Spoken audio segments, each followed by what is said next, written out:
12-12, 15-15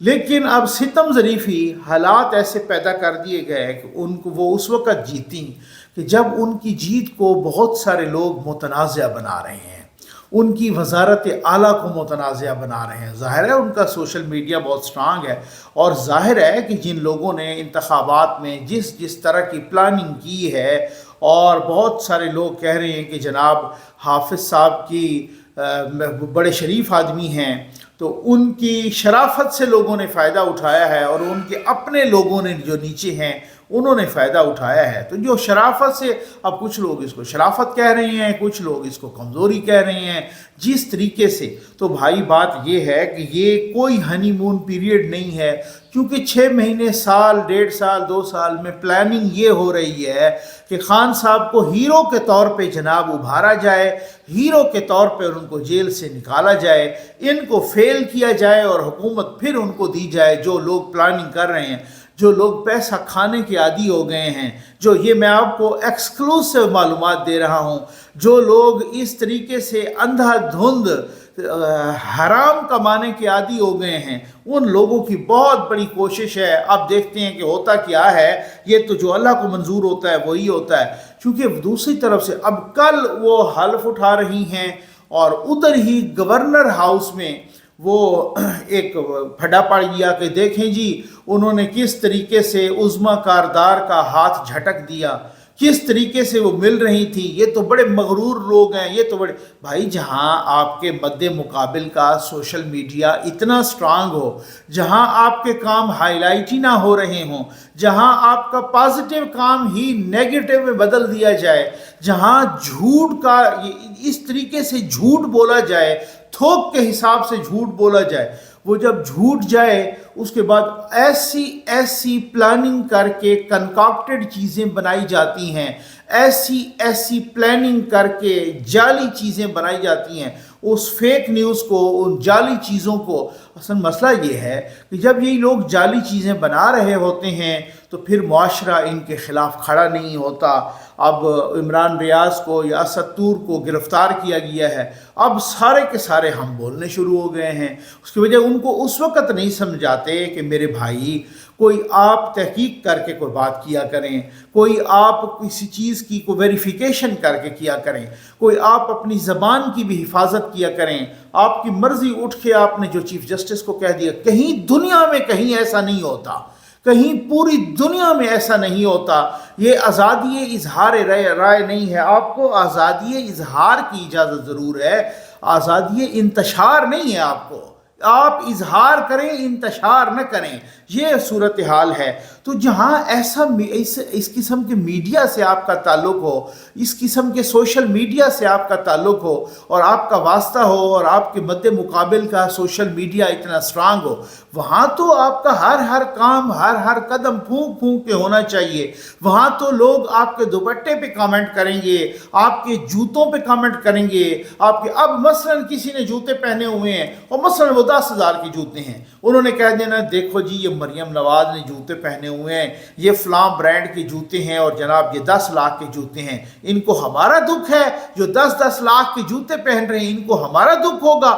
یہ وہ پروپیگنڈا ہے، یہ وہ ایجنڈا ہے جس کی بنیاد پر جس کو کاؤنٹر کرنے کا، اور بہت سارے لوگ ہیں ان کو کہہ رہے ہیں جناب آپ کو بہت ہی کوئی صلح کل، کوئی امن، کوئی اس طریقے کی جو ہے نا آپ کو صورتحال اختیار کرنی چاہیے، کسی سے انتقام نہیں ہونا چاہیے، بس مٹھ پیار، امن، احترام اس طریقے سے آپ چلیں، اور بس آپ نے کچھ نہیں کرنا۔ اور دوسری طرف ان کو بالکل اسی طرح سے وہ آپ اس طریقے سے جو ہے نا کہ اپنا وہی والی بات ہے کہ سنگ و خشت مقید اور سگ آزاد۔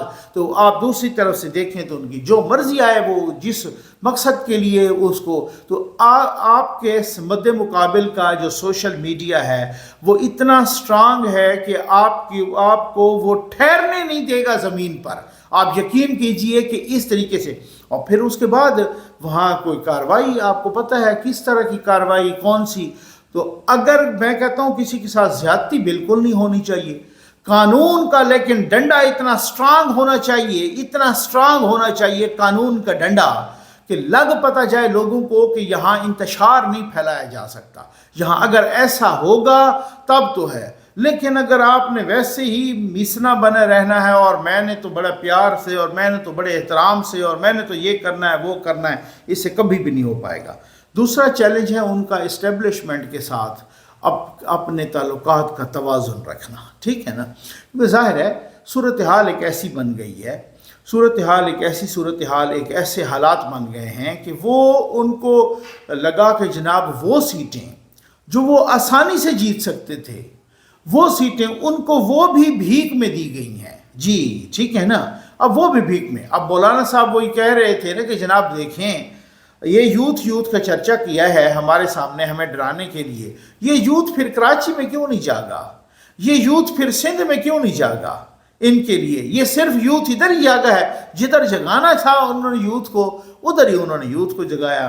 اب بیچ میں انہوں نے جس طریقے سے خیر سے ماشاءاللہ اپنا ڈالا حصہ اور خیر سے ماشاءاللہ جو کارروائی ڈالی گئی، وہ سیٹیں جو نون لیگ کبھی ہاری نہیں تھی، کبھی بھی نہیں ہاری تھی، وہ سیٹیں بھی ہمیں لگا کہ وہ نون لیگ وہ سیٹیں بھی ہار رہی ہے، کیونکہ یہاں اربوں خربوں کی گیم تھی، یہاں پوری اسمبلیوں کا سودا ہوا۔ مجھے بڑی ہنسی بھی آ رہی تھی، مولانا صاحب کے کچھ قریبی ذرائع اس دن بتا رہے تھے کہ یار آپ یہ دیکھیں، آپ ذرا سوچیں کہ انہوں نے بہت ساری ہمارے ساتھ بھی، یعنی مولانا صاحب کی کہتے ہیں پشین والی جو سیٹ ہے اس کا بھی لوگوں نے 10 کروڑ روپیہ مانگا۔ اب وہ ہنستے ہوئے ایک بندے نے کہا وہاں پہ کہ یار نقوی صاحب آپ یہ دیکھ لیں کہ جو مولویوں سے بھی مانگتے ہیں انہوں نے اوروں کے ساتھ کیا کیا ہوگا، جو مولویوں اور پیروں سے بھی مانگتے ہیں، ٹھیک ہے نا، انہوں نے جو بزنس مین ہیں، جو لینڈ لارڈ ہیں، جو اتنے بڑے اپنا سرمایہ دار تھے، وہ ٹکٹ ہولڈر، ان سے انہوں نے کتنا لیا ہوگا جو ہم سے 10 کروڑ کی ڈیمانڈ کر رہے تھے۔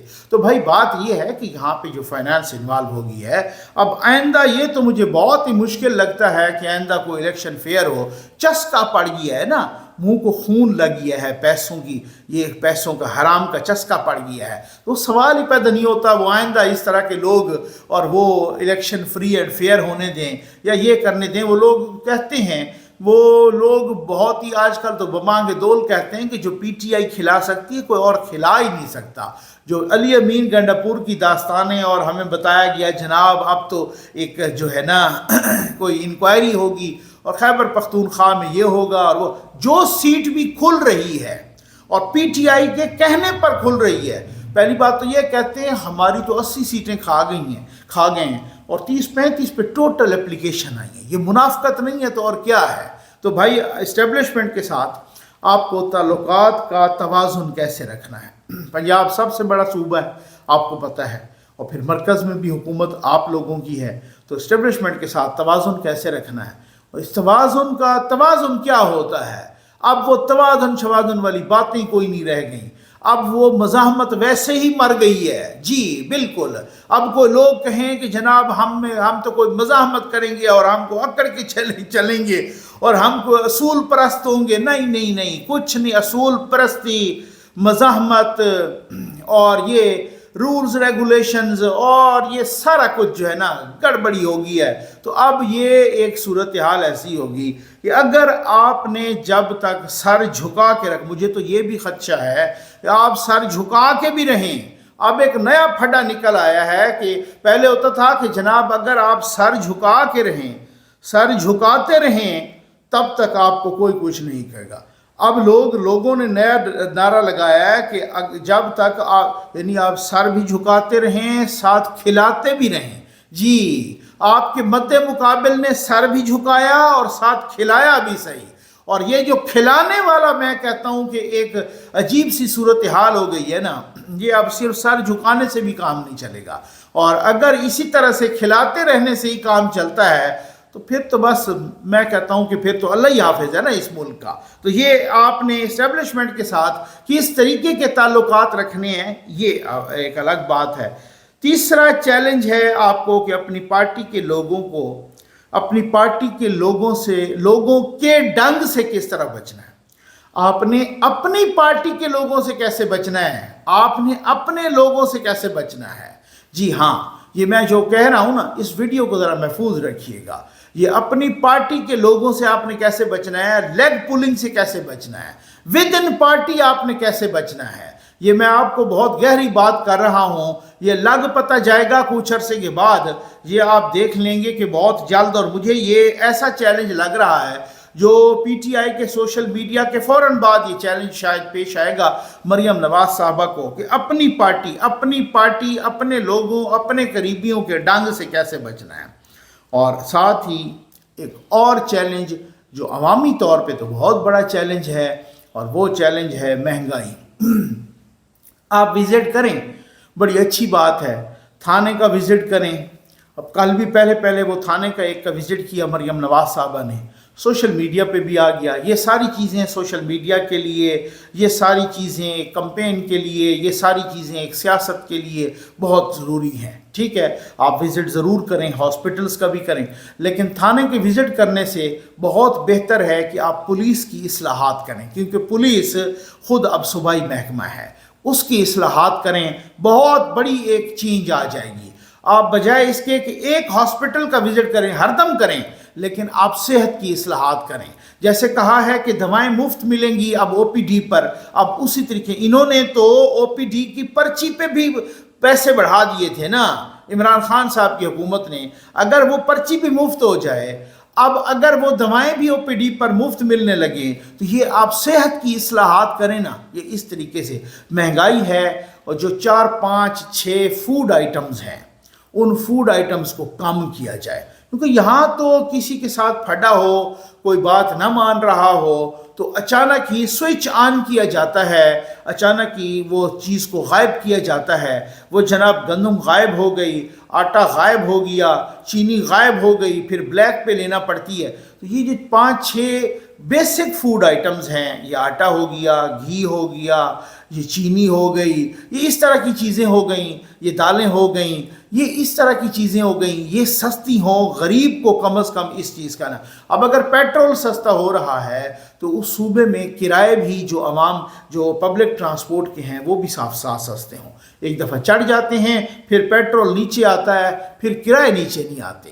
یہ پبلک ٹرانسپورٹ کی یہ جو عوام کے مسائل ہیں. عوام کا مسئلہ یہ ہے کہ آج اگر 100 یونٹ کا بجلی کا بل 10,000 آ رہا ہے، یہ کس طریقے یہ عوام کا مسئلہ ہے. اس طریقے سے کچھ یونٹس غریب لوگوں کے لیے جیسے 100 یونٹ تک 200 یونٹ تک فری کر دیا جائے. یہ بہت بڑا مسئلہ ہے. لوگوں کے مسائل یہ نہیں ہیں کہ آپ اب میرا خیال ہے مریم نواز صاحبہ کو کہا شہباز سپیڈ سے آگے چلیں. ٹھیک ہے نا، میرا خیال ہے اب یہ وہ وقت نہیں رہ گیا کہ آپ شہباز سپیڈ سے بہت ساری اصلاحات کریں. آپ پولیس اصلاحات کریں، آپ اسی طریقے سے صحت کی اصلاحات کریں، آپ تعلیم کی اصلاحات کریں، تعلیمی اداروں میں اصلاحات کریں. اب ایک ادارے میں جا کے تعلیمی ادارے میں آپ وزٹ تو کر آئیں گے، اس کی ویڈیوز بھی بن جائیں گی، سوشل میڈیا پہ بھی ہوگا، لیکن کتنے سکولز ہیں جن میں ابھی تک بھی ڈیسک نہیں ہے، کرسیاں نہیں ہیں، وہاں پانی نہیں ہے، وہاں پہ واش روم نہیں ہے، وہاں پہ سکول جاتے ہو وہاں پہ ٹیچرز نہیں ہیں. خود اور صوبوں میں تو بہت ہی بری حالت ہے، خود پنجاب میں بھی ایسے علاقے ہیں کہ جن میں نہیں ہیں. ان چیزوں کو ایڈریس کرنا ہے. اور ساتھ ایک آخری چیلنج یہ ہے، آپ نے اپنی پارٹی کی گرتی ہوئی ساکھ کو کس طریقے سے بحال کرنا ہے. یہ مریم نواز کے لیے بہت بڑا چیلنج ہے. بھائی لوگ کوئی بھی ہو نا، نون لیگ ہو، پیپلز پارٹی ہو، پی ٹی آئی ہو، مولانا صاحب ہو، کوئی بھی ہو، کوئی بھی سیاسی پارٹی ہو، ایم کیو ایم ہو، وہ کہتے آپ میڈیا پہ آ کے کہیں گے ہم نے سیاست نہیں، ہم نے ریاست بچانی ہے، ہم نے یہ ملک کی خدمت کرنی ہے، ہم نے وطن کی مٹی کی خدمت کرنی ہے، قوم کی خدمت کرنی ہے. کوئی کہے گا میں خادم اعلیٰ ہوں، تو کوئی کہے گا میں خادم اعظم ہوں، تو کوئی کچھ بھی ہے. سارے اپنا وہ میں ریاست مدینہ بنانا ہے. جو بیسیکلی اپنی سیاست کی، اپنی پارٹی کی ساکھ کی ان کو سب سے بڑا مفاد ہوتا ہے. مریم نواز کے لیے یہ اگلا الیکشن، مریم نواز کی جو کارکردگی ہے، اور خاص طور پہ پنجاب میں، یہ لٹمس ٹیسٹ ہوگا نون لیگ کے لیے کہ مریم نواز کس طریقے سے نون لیگ کی ساکھ کو بچاتی ہیں. اگر اگلا الیکشن ہاتھ سے گیا، میں آپ کو کہتا ہوں پنجاب بالکل ہاتھ سے جائے گا. پنجابی ویسے ہی ان کی آنکھیں یہاں لگ جاتی ہیں، ان کو کسی نے نقدہ کوکا آخر پہ گا دیا تو بس وہ ادھر پھر جائیں گے. ان کو پرفارمنس نہیں چاہیے بھائی. یا تو پھر آپ ایسا کریں، آپ ساری پرفارمنس کو چھوڑ دیں، صرف آخر پہ نقدہ کوکا کسی طریقے سے کسی سے آپ کہیں کہ جناب یہ گانا بنوا دیں، اور بس قیدی نمبر فلانا اور کوئی ڈونلڈ لو کو ڈھونڈ کے تو اس طریقے سے آپ مظلوم بن جائیں اور آئیں. تو اس قوم کو چینی شینی آٹا گھی یہ نہیں چاہیے، اور خاص طور پہ پنجابیوں کو تو خاص طور پہ. اور وہ میں کہتا ہوں کہ وہ جس طریقے کا نعرہ لگائیں اسی نعرے کے پیچھے چل پڑیں، بھیڑ چال ٹرک کی بتی کے پیچھے ان کو لگائیں. اب تو میں کہتا ہوں کہ میں تو سفارش کروں گا کہ آپ مہنگائی کو کم کریں، لیکن اگر نہ بھی ہوئی تو اب تو میں کہتا ہوں کہ آخر پہ نعرے کی گانے کی تیاری رکھیں. یہ بھی بہت ضروری ہے، کیونکہ اس قوم کو آپ سڑکوں کا جال بچھوا دیں، میٹروز چلا دیں، آپ اس طریقے سے اورنج ٹرین چلا دیں، آپ لاہور کو سگنل فری کر دیں، آپ کارپیٹڈ روڈز بنا دیں، آپ ہاسپٹلز میں اور باقی جگہوں پر ان کے لیے بہت کچھ کریں. کیا پتہ آخر پہ آخری مہینے کو ناقدہ کوکا کوئی لگا دے اور اسی پہ فوکس کرے اور آپ کا سارے کی ساری کارکردگی اسی جھوٹے بیانیے میں بہہ جائے. اور پنجابی اس میں سب سے آگے ہیں. امید ہے آپ کو ویڈیو پسند آئی ہوگی. آپ کا بہت بہت شکریہ.